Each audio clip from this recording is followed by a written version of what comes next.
Bonjour à tous, je suis Henri. Bienvenue sur Bonjour Casse Français. Amélie, je viens de rentrer d'un voyage incroyable et je meurs d'envie de te parler des voyages à l'étranger. Bonjour Henri, bonjour chers auditeurs.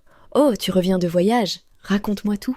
Où es-tu allé cette fois? Je suis allé au Japon. C'était mon premier voyage en Asie et je suis complètement bouleversé. Amélie, voyager à l'étranger change vraiment ta vision du monde. Le Japon, quel rêve. Moi aussi j'adore voyager à l'étranger. Je pense que c'est l'une des meilleures choses qu'on peut faire dans la vie. Mais dis-moi, qu'est-ce qui t'a le plus marqué? Tout. La culture, la nourriture, les gens, l'architecture.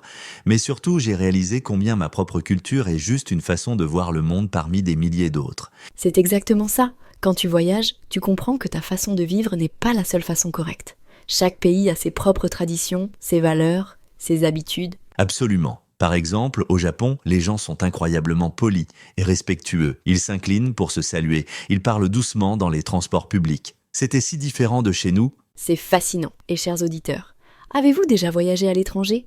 Dans quel pays êtes-vous allé? Écrivez-nous dans les commentaires. Nous adorons lire vos aventures. Oui, partagez vos expériences. Chaque voyage est unique. Henri, pourquoi tu penses que voyager à l'étranger est si important? Je crois que ça nous rend plus ouverts d'esprit et plus tolérants. Quand tu rencontres des gens de cultures différentes, tu réalises qu'on est tous humains, avec les mêmes espoirs et les mêmes rêves. C'est magnifique.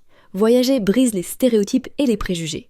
On arrête de juger ce qui est différent et on commence à apprécier la diversité du monde. Exactement. Et puis de voyager nous sort de notre zone de confort. Au Japon, je ne parlais pas la langue, je ne comprenais pas les signes, je me sentais perdu parfois, mais c'était enrichissant. Ah oui, la barrière de la langue, c'est un vrai défi. Comment tu as fait pour communiquer? J'ai utilisé beaucoup de gestes, des applications de traduction et les gens étaient tellement gentils. Ils essayaient vraiment de m'aider même s'ils ne parlaient pas français ou anglais. C'est beau, ça montre que la gentillesse dépasse les barrières linguistiques. Henri, parlons aussi de la nourriture. Pour moi, découvrir la cuisine locale est l'une des meilleures parties du voyage. Oh, la nourriture japonaise. J'ai mangé les meilleurs sushis de ma vie. Et les ramen, les tempuras, les okonomiyaki. Chaque repas était une aventure culinaire. Tu me donnes faim. Moi, quand je suis allée en Italie, j'ai mangé des pâtes et des pizzas tous les jours. Et en Thaïlande, j'ai découvert des saveurs que je ne connaissais pas. C'est ça. Tu ne peux pas vraiment comprendre une culture sans goûter sa nourriture. La nourriture raconte l'histoire d'un pays, son climat, ses traditions et son identité. Absolument. Et souvent, la meilleure nourriture n'est pas dans les restaurants chics, mais dans les petits marchés locaux ou les restaurants familiaux. Tellement vrai. Au Japon, j'ai mangé dans un petit restaurant où la grand-mère cuisinait depuis 50 ans. C'était simple mais délicieux et authentique. Ces moments authentiques sont précieux. Henri, parlons des défis du voyage à l'étranger. Parce que ce n'est pas toujours facile, n'est-ce que pas? Non, ce n'est pas toujours facile. Il y a le décalage horaire, la fatigue, parfois on se sent seul, on a le mal du pays, et puis il y a toujours des imprévus. Oh oui, les imprévus. Raconte-nous une histoire. Une fois en Espagne, j'ai raté mon train et j'ai dû dormir dans la gare. J'étais furieux sur le moment, mais maintenant c'est une histoire drôle que je raconte à tout le monde. Haha, c'est ça. Les pires moments deviennent souvent les meilleures histoires. Moi, j'ai perdu mon passeport en Grèce. J'ai passé 3 jours à l'ambassade, mais j'ai rencontré des gens incroyables. Voilà, ces difficultés nous apprennent à être patients, flexibles, débrouillards. On devient plus fort et plus confiant. Exactement. Et chers auditeurs, quelles difficultés avez-vous rencontrées pendant vos voyages? Comment les avez-vous surmontées? Partagez vos conseils. Oui, vos expériences peuvent aider d'autres voyageurs. Amélie, parlons aussi du choc culturel. C'est quelque chose de réel quand on voyage loin. Oh oui, le choc culturel. Au début, tout est excitant et nouveau. Puis après quelques jours, tu te sens désorienté, frustré, tu veux rentrer chez toi. Exactement. Au Japon, après une semaine, j'étais épuisé mentalement. Tout était si différent. Mais ensuite, j'ai commencé à m'adapter et à apprécier ces différences. C'est normal. Notre cerveau a besoin de temps pour s'ajuster à un nouvel environnement. Il faut être patient avec soi-même et accepter que c'est un processus. Bien dit. Et tu sais ce qui aide? Parler avec d'autres voyageurs qui vivent dans la même chose. On se sent moins seul dans ces moments. Absolument, les auberges de jeunesse sont parfaitement pour ça. Tu rencontres des gens du monde entier qui partagent leurs expériences. Henri, qu'est-ce que tu penses du tourisme de masse? Parfois, certains endroits sont tellement touristiques qu'on ne voit plus la vraie culture locale. C'est un vrai problème. Venise, Barcelone, Paris, ces villes sont envahies par les touristes. Les habitants souffrent, les prix augmentent, l'authenticité disparaît. C'est triste. Qu'est-ce qu'on peut faire comme voyageur responsable? Voyager hors saison, visiter des endroits moins connus, respecter les traditions locales, soutenir les commerces locaux plutôt que les grandes chaînes internationales. Excellent conseil. Moi, J'essaie toujours de parler quelques mots dans la langue locale. Même si c'est juste bonjour, merci s'il vous plaît. Les gens apprécient vraiment cet effort. Oui, ça montre du respect pour la culture. Et souvent, les gens sont plus chaleureux et plus accueillants quand tu fais cet effort. Henri, parlons du budget. Beaucoup de gens pensent que voyager à l'étranger coûte trop cher. C'est vrai ? Ça dépend.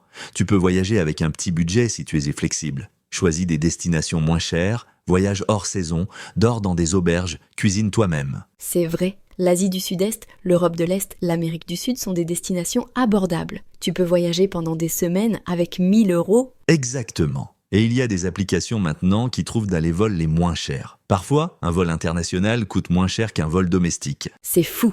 La technologie a vraiment changé la façon dont on voyage. On peut tout planifier avec notre téléphone. Les vols, les hôtels, les restaurants, les activités. Oui, mais parfois j'aime voyager sans trop planifier. Laisser place à la spontanéité, se perdre dans une ville, découvrir des endroits par hasard. J'adore cette approche aussi. Mes meilleurs souvenirs sont souvent des moments non planifiés. Une conversation avec un local, un restaurant trouvé par accident. C'est la magie du voyage. Henri, comment le voyage a changé ta vie personnellement ? Waouh, grande question. Je dirais que je suis devenu plus confiant, plus adaptable, plus curieux. Avant, j'avais peur de l'inconnu. Maintenant, je l'embrasse. C'est magnifique. Moi, voyager m'a appris l'humilité. J'ai réalisé combien le monde était vaste et combien je connais peu de choses. Tellement vrai. Plus tu voyages, plus tu réalises combien il reste à découvrir. C'est humiliant mais aussi excitant. Exactement. Et chers auditeurs, comment le voyage a changé votre vie ? Qu'avez-vous appris sur vous-même en voyageant ? Racontez-nous. Oui, nous voulons vraiment connaître vos histoires. Amélie, qu'est-ce que tu penses, Boustan, du voyage solo versus le voyage en groupe ? Oh, les deux ont leurs avantages. Le voyage solo te force à sortir de ta coquille, à parler aux gens, à être indépendant. Le voyage en groupe est plus sécurisant et social. J'ai fait les deux aussi. Solo, tu es complètement libre de ton emploi du temps. En groupe, tu partages les expériences et les souvenirs avec d'autres. Et le voyage en couple, c'est différent ? Oui, voyager en couple peut renforcer la relation ou la détruire. Tu vois vraiment la vraie personnalité de quelqu'un quand vous voyagez ensemble. Ah ah, c'est vrai. Le stress du voyage révèle qui nous sommes vraiment. Comment on gère les problèmes, comment on prend des décisions ensemble. Exactement. C'est un bon test pour une relation. Henri, quel est ton prochain voyage ? Je pense aller en Amérique du Sud. Le Pérou, la Bolivie, le Chili. Je rêve de voir le Machu Picchu et le désert d'Atacama. Quelle aventure ! Moi, je veux retourner en Afrique. J'ai visité le Maroc et j'ai adoré. Je veux explorer l'Afrique de l'Ouest maintenant. On a tellement d'endroits à voir dans le monde. Une vie ne suffit pas pour tout découvrir. C'est vrai. Mais c'est aussi ce qui rend le voyage si excitant. Il y a toujours une nouvelle destination, une nouvelle culture, une nouvelle aventure qui nous attend. Absolument. Amélie, un dernier conseil pour quelqu'un qui hésite à voyager à l'étranger pour la première fois. Je dirais, n'aie pas peur. Le monde est moins dangereux qu'on le pense. Les gens sont généralement gentils et accueillants. Fais le premier pas, achète ce billet et le reste suivra. Parfait. Et j'ajouterais, commence avec une destination facile. Un pays proche, où on parle une langue que tu comprends un peu. Construis ta confiance progressivement. Excellent conseil. Merci Henri pour cette conversation inspirante. Chers auditeurs de Bonjour Cast Français, nous espérons vous avoir donné envie de voyager. N'oubliez pas de partager vos destinations de rêve dans les commentaires. Où voulez-vous aller ? Pourquoi ? Inspirez-nous. Et si vous avez des questions sur le voyage, posez-les. Nous adorons parler de voyage et nous voulons vous aider. Continuez à apprendre le français. C'est une belle langue qui vous ouvrira des portes partout dans le monde. Oui, le français est parlé sur les 5 continents. C'est un cadeau précieux pour vos voyages futurs. Merci à tous pour votre écoute fidèle. Abonnez-vous à notre chaîne pour plus d'épisodes. À très bientôt pour une nouvelle conversation sur Bonjour Cast Français. Bonne journée à tous et bon voyage.